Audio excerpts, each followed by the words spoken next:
I'd rather you didn't go. Take a rain check. ළමයි.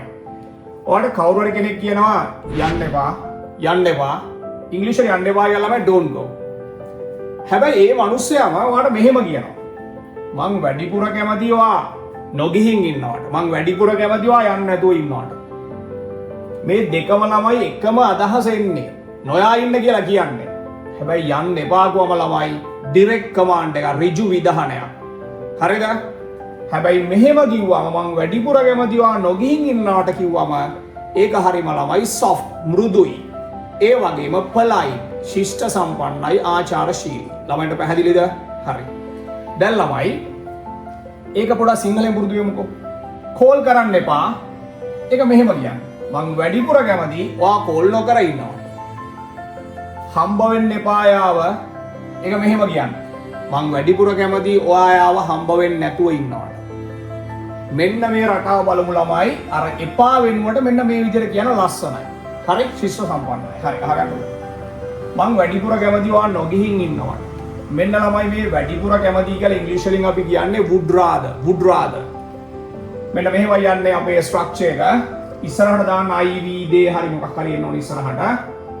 would rather දාන්න subject එක කතෘ දාන්න ළමයි කතෘ දාන්න. ඒකත් එක්ක ළමයි දාන්න didn't කියන වචනය. හරි. didn't එක දාන්න ඊළඟට verb එක ක්‍රියාව සාමාන්‍ය විදිහට තියන්න. හරි බලන්නකෝ. මං වැඩිපුර කැමති ඔයා නොගිහින් ඉන්නවට. ඔයා තමයි සබ්ජෙක්ට් එක කතෘ. මේ නොගිහින් ඉන්නවා කියලා ළමයි අර ක්‍රියාවනේ යනවා කියන එකනේ. මෙන්න මේ ක්‍රියාව verb එක. දැන් යන වාක්‍යෙට. මෙන්න එනවා මම I would rather සබ්ජෙක්ට් එක දැම්මා you. I would rather you. දැන් දාන්න ළමයි didn't එක. I would rather you didn't දාන්න ක්‍රියාව go. I would rather you didn't go. ළමයි hold on. මෙන්න මෙතන පොඩි දෙයක් කියලා දෙන්න තියෙනවා.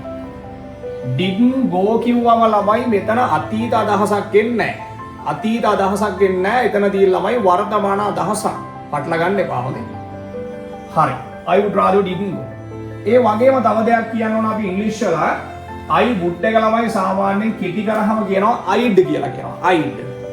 ඒතර මේ වාක්‍ය මෙන්න මෙහෙමයි කියන්නේ. කියවෙන්නේ I'd rather you didn't go. මේ බලන්න I'd rather you didn't go. Take a rain check. මං වැඩිපුර කැමති ඔයා නොගිහින් ඉන්නවට අද කියලා අපි හිතමු. අද වෙන දවසක වෙන වෙලාවක යන්න. ඒ වගේ අදහසක් එන්නේ. හරි? එහෙනම් මෙන්න මේ වාක්‍යව උත්තර හිතන්නකෝ.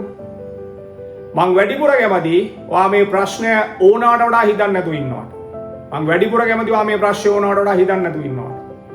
ඕනවට වඩා හිතනවා මේ ප්‍රශ්නේ කියන්නේ overthink this problem. Go ahead. කොහොමද කියන්නේ? I'd rather you didn't overthink this problem. Let bygones be bygones. පැහැදිලිද? මම වැඩිපුර කැමති ඔයා මේ ප්‍රශ්නේ ගැන ඕනවට වඩා හිතන්න නැතුව ඉන්නවට.